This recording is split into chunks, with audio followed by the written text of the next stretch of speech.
নমস্কার, astrology solution channel সকলকে স্বাগত। আশা করি ঈশ্বরের কৃপায় সকলেই ভালো আছেন।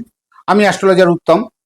আজ আমরা আলোচনা করব কর্কট লগ্নজাত ব্যক্তিদের, অর্থাৎ যেসব জাতক বা জাতিকার কর্কট লগ্ন, তাদের পুত্রভাবে যদি শনি অবস্থান করে তারা কি ধরনের শুভ বা অশুভ ফল পেয়ে থাকেন।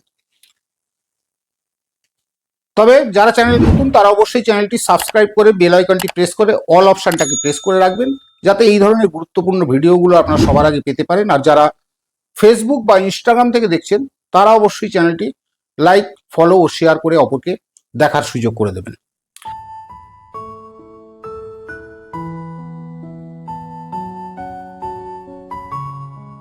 তবে আজকের আলোচনা শুরু করা যাক।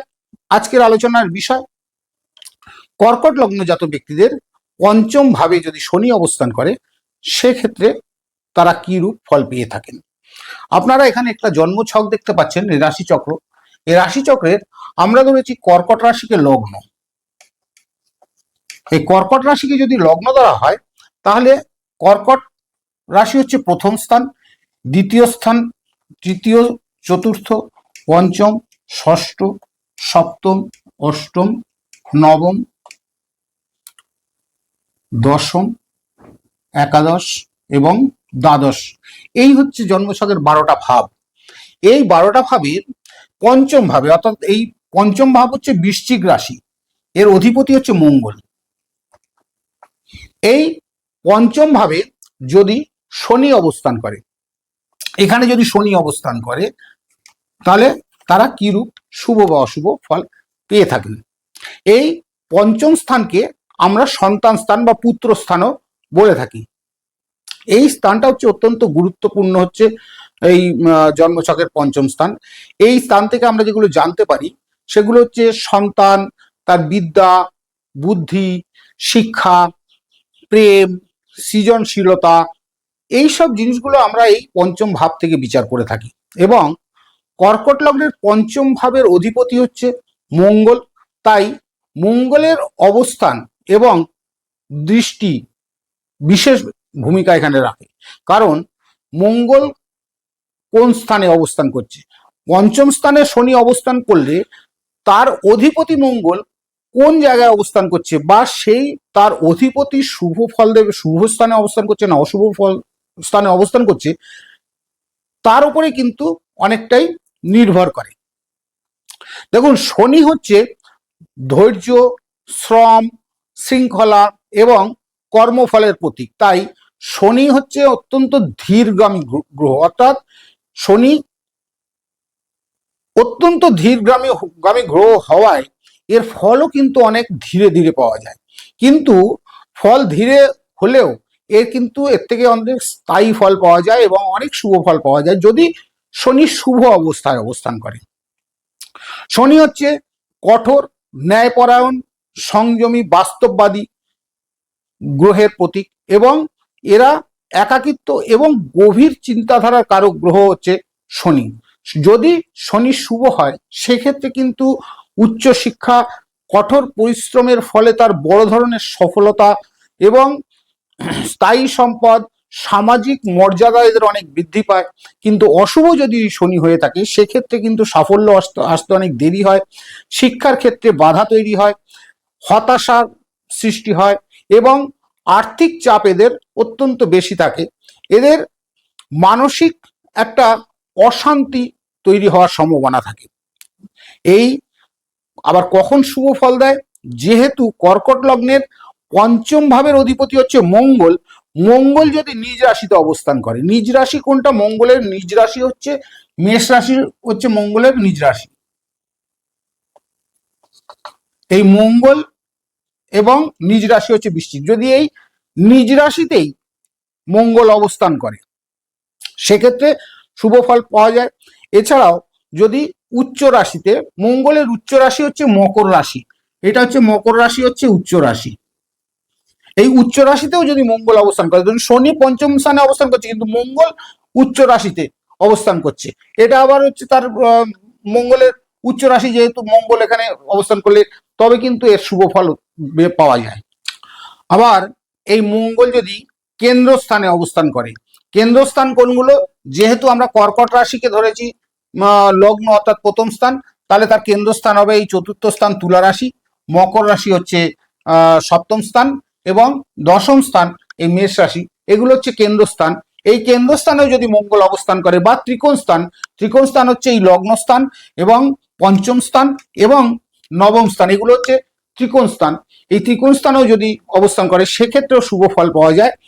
এবং যদি এই মঙ্গল বা শনির সঙ্গে যদি বৃহস্পতি, শুক্র এই ধরনের কোনো শুভ গ্রহ যুক্ত থাকে বা শুভ গ্রহের দৃষ্টি থাকে, সেক্ষেত্রেও কিন্তু শুভ ফল পাওয়া যায়। সেক্ষেত্রে সেই ব্যক্তি সন্তান সুখে সুখী হন, সন্তান দ্বারা সম্মান লাভের সম্ভাবনা থাকে।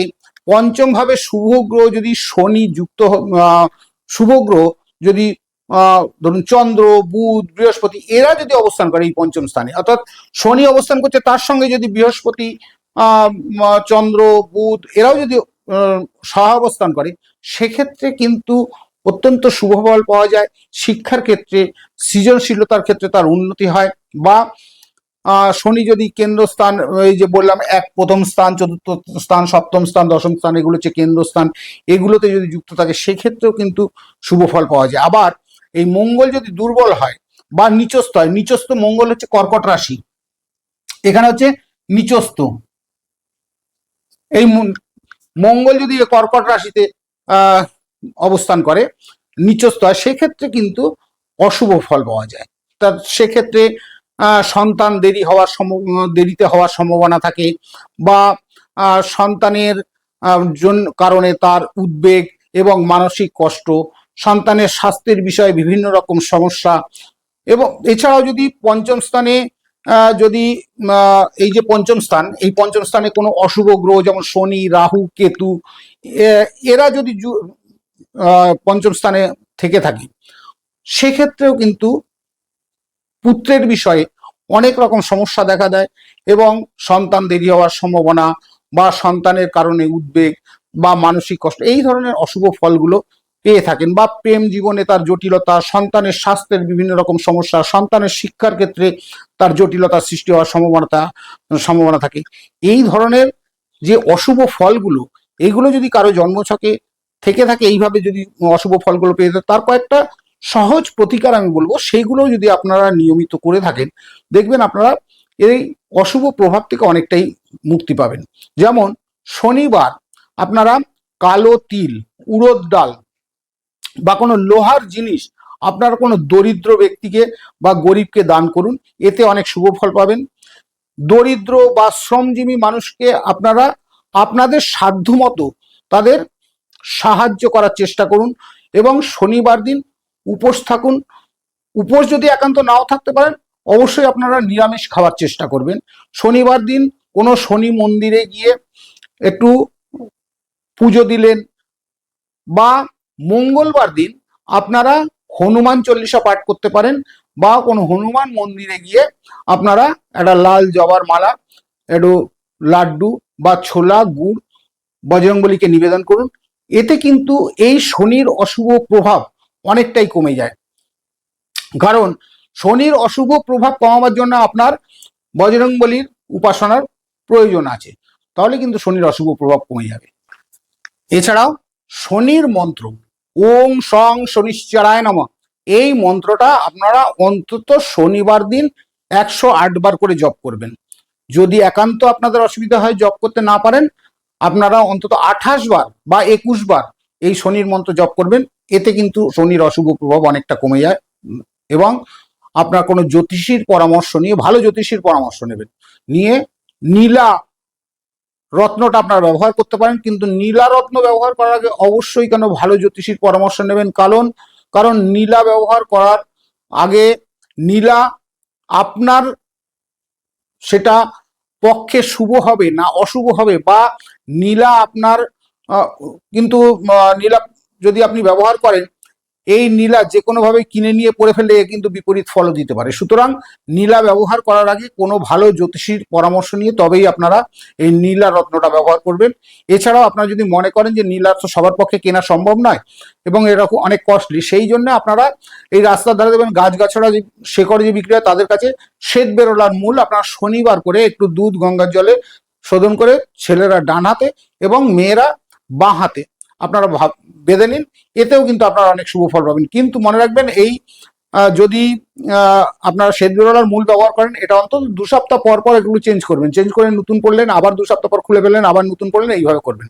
দেখুন এই যে প্রতিকারগুলো বললাম এই প্রতিকারগুলো কিন্তু আপনাদের নিয়মিত করতে হবে। ওই 2 দিন করে ছেড়ে দিলেন আবার 2 দিন পরে ধরলেন, এরকম করলে কিন্তু এর শুভ ফল পাওয়া যায় না। এর শুভ ফল পেতে গেলে আপনাদের এগুলো নিয়মিত যদি এগুলো করেন দেখবেন এই শনির অশুভ প্রভাব বা পঞ্চম স্থানে শনির যে অশুভ কুপ্রভাব এগুলো অনেকটাই কমে যাবে এবং এর থেকে আপনারা মুক্তি পাবেন।